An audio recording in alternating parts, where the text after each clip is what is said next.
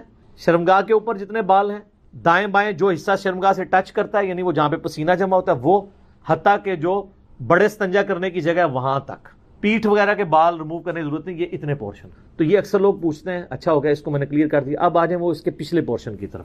اس سے جو پہلے والا پورشن سورہ نساء کی آیت نمبر 119 کا آپ نے حوالہ دیا، وَلَآمُرَنَّهُمْ فَلَيُغَيِّرُنَّ خَلْقَ اللَّهِ. شیطان نے کہا تھا اے اللہ میں تیری مخلوق کو ابھاروں گا کہ وہ تیری تخلیق کو بدلیں گے. اور پھر اس کے بعد آتا ہے وہ جانوروں کے کان چیریں گے. اس کے تحت جو بھی تخلیق کو بدلتا ہے وہ حرام کا مرتکب. کوئی شخص اپنے آپ کو خصی نہیں کر سکتا، حرام کا مرتکب ہے.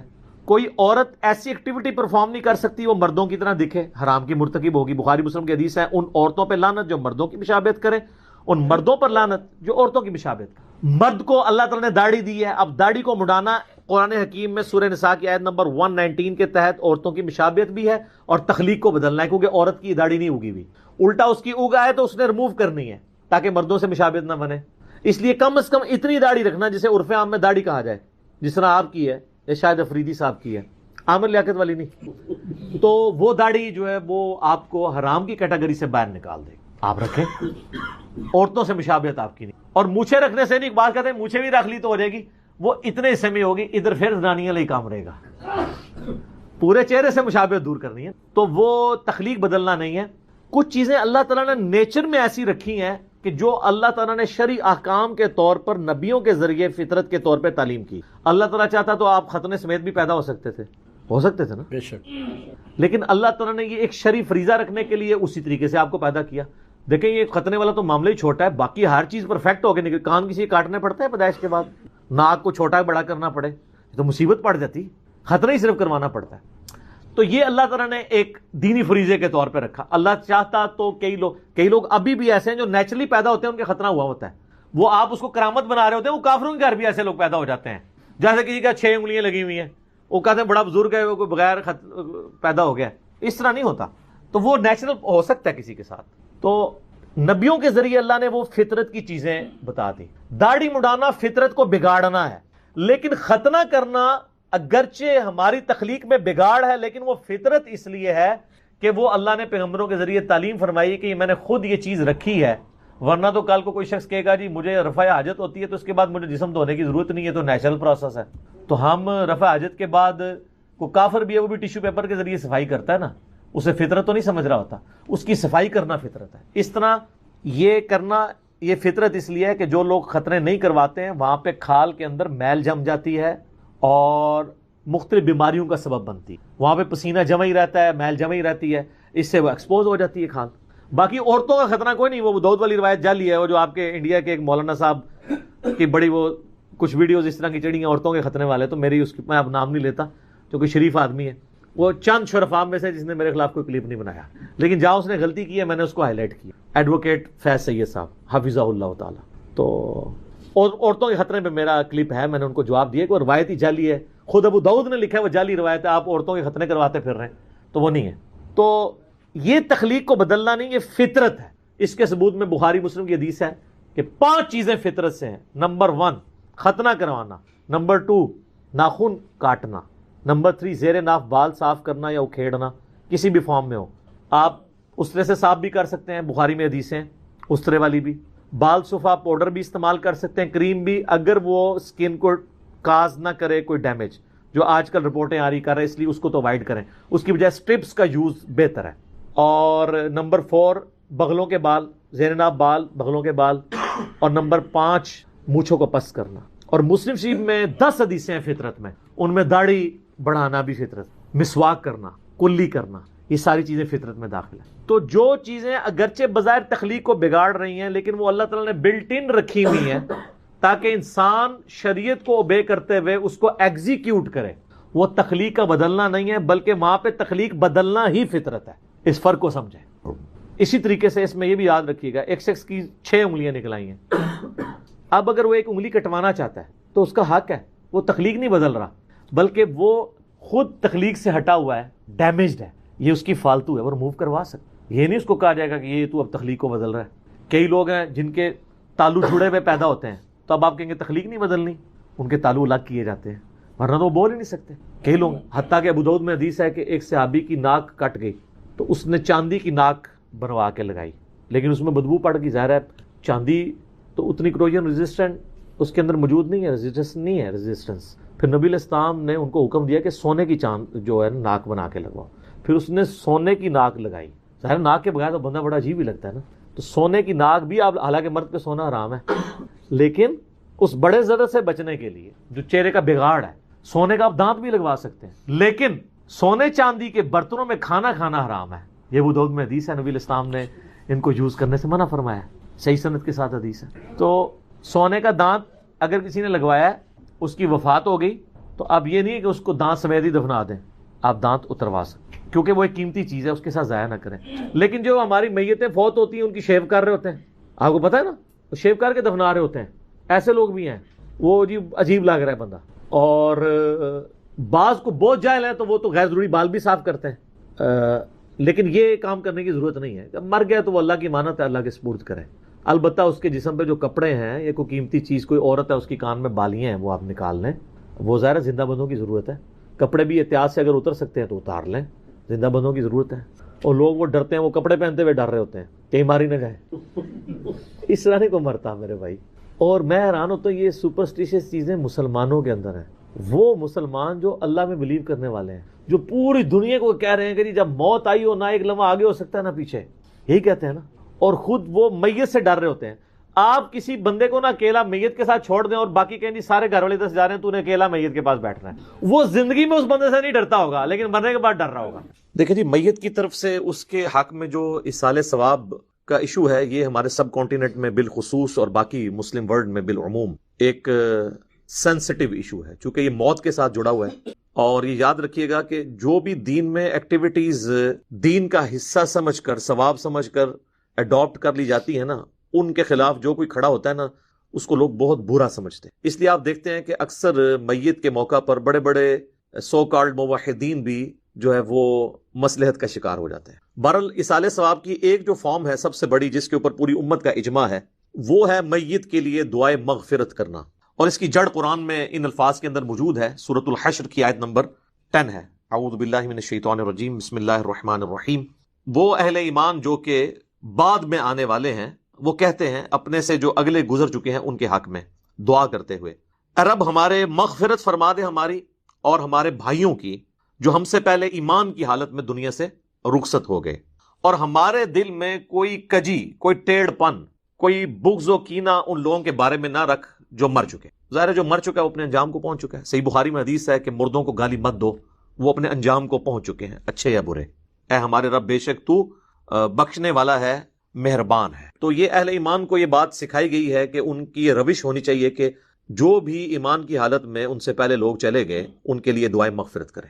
اب میرے بھائیو، یہ جو دعا کا معاملہ ہے، یہ اللہ تعالیٰ نے ایسا اوبلیگیٹری رکھا ہے کہ ہماری جو اسلام کی بیسک ٹیچنگز ہیں، ان کے اندر اس کو ایک ضروریات دین کے طور پر اللہ تعالیٰ نے ان چیزوں کو جاری فرما دیا ہے۔ جیسا کہ صحیح بخاری اور صحیح مسلم کی متفق علیہ حدیث ہے کہ اللہ کے محبوب صلی اللہ علیہ وآلہ وسلم نے فرمایا کہ ایک مسلمان کے دوسرے مسلمان پہ 5 حقوق ہیں۔ جب وہ اس سے ملے تو اسے سلام کرے، یہ پہلا حق ہے۔ دوسرا حق، جب وہ بیمار ہو جائے اس کی عیادت کرے۔ تیسرا حق، جب وہ مر جائے تو اس کی نماز جنازہ پڑھے۔ چوتھا حق، جب وہ دعوت دے تو اس کی دعوت کو قبول کرے۔ اور 5واں حق یہ ہے کہ جب وہ چھینک کہ جواب میں الحمدللہ کہے تو آپ اس کے جواب میں کہیں یرحمک اللہ، اللہ تعالیٰ تجھ پر رحم فرمائے۔ تو یہ 5 بنیادی حقوق ہیں، جس میں تیسرا حق ایک مسلمان کی نماز جنازہ پڑھنا ہے، اور نماز جنازہ میں ظاہر ہے کہ دعا اللہ تعالیٰ نے اس کے اندر بلٹ ان رکھ دی ہے۔ صحیح مسلم میں ایک حدیث ہے کہ اللہ کے محبوب صلی اللہ علیہ وآلہ وسلم نے فرمایا کہ جس کے جنازے میں 40 ایسے لوگ شریک ہوں جو اللہ تعالیٰ کے ساتھ شرک نہ کرتے ہوں، تو اللہ تعالیٰ ان 40 لوگوں کی شفاعت اس میت کے حق میں قبول و منظور فرما دے گا، یعنی اس کی مغفرت فرما دے گا۔ تو یہ بہت بڑی فضیلت ہے۔ تو یہ بھی مرے ہوئے بندے کو زندہ لوگوں کی طرف سے پہنچنے والی ایک نفع مند چیز ہے، آپ اسے ایصال ثواب کہہ لیں، آپ اس کو دعائے مغفرت کہہ لیں، کوئی بھی۔ اچھا، اسی طریقے سے صحیح بخاری اور صحیح مسلم دونوں میں حدیث ہے کہ نبی علیہ السلام کو ایک صحابی کی وفات کی خبر ملی، تو نبی علیہ السلام نے دونوں ہاتھ یوں بلند کر کے، حتیٰ کہ صحابہ کہتے ہیں ہم نے آپ کے بغلوں کی سفیدی بھی دیکھی، تو آپ نے کہا اے اللہ ابو عامر کو بخش دے اور اسے کثیر مخلوق پر فضیلت عطا فرما۔ تو اس سے ثابت ہوا کہ مرے ہوئے شخص کے لیے ہاتھ اٹھا کے آپ دعا کر سکتے ہیں ان الفاظ کے ساتھ۔ اور ایک اور حدیث ہے صحیح مسلم کے اندر، ام سلمہ کہتی ہیں کہ جب میرے خامن فوت ہوئے ابو سلمہ، تو نبی علیہ السلام ہمارے گھر تشریف لائے، تو آپ صلی اللہ علیہ وآلہ وسلم نے ہمیں صبر کی تلقین کی، اور آپ علیہ السلام نے پھر ابو سلمہ کے لیے دعا کی کہ اے اللہ اسے بخش دے اور اسے اپنے ہدایت یافتہ لوگوں میں بلند درجہ عطا فرما، اور اے اللہ اس کے جو پیچھے لوگ بچ گئے ان پہ تو خلیفہ ہو جا، یعنی اس کی کمپنسیشن تو فرما دے، اور اے اللہ اس کی قبر کو نور سے تو بھر دے۔ یہ آپ صلی اللہ علیہ وآلہ وسلم نے ان کے لیے دعا کی، اور اس میں یہ بھی الفاظ ہیں کہ قبر کو کشادہ کر دے اور نور سے بھر دے۔ یہ تعزیت کی دعائیں ہیں جو آپ کر سکتے ہیں۔ باقی قبرستان جا کے آپ جنازہ اگر آپ کا رہ گیا تو آپ قبرستان جا کے قبر پہ کھڑے ہو کے بھی جنازہ پڑھ سکتے ہیں۔ بخاری مسلم دونوں میں حدیث ہے کہ ایک بوڑھی عورت جو مسجد نبوی کی صفائی کیا کرتی تھی، جب وہ فوت ہو گئی تو صحابہ نے رسول اللہ کو نہیں بتایا اور راتوں رات جنازہ پڑھ کے دفنا دیا۔ کچھ دن کے بعد نبی علیہ السلام نے پوچھا کہ وہ عورت نظر نہیں آ رہی، تو بتایا گیا کہ وہ تو فوت ہو گئی ہے۔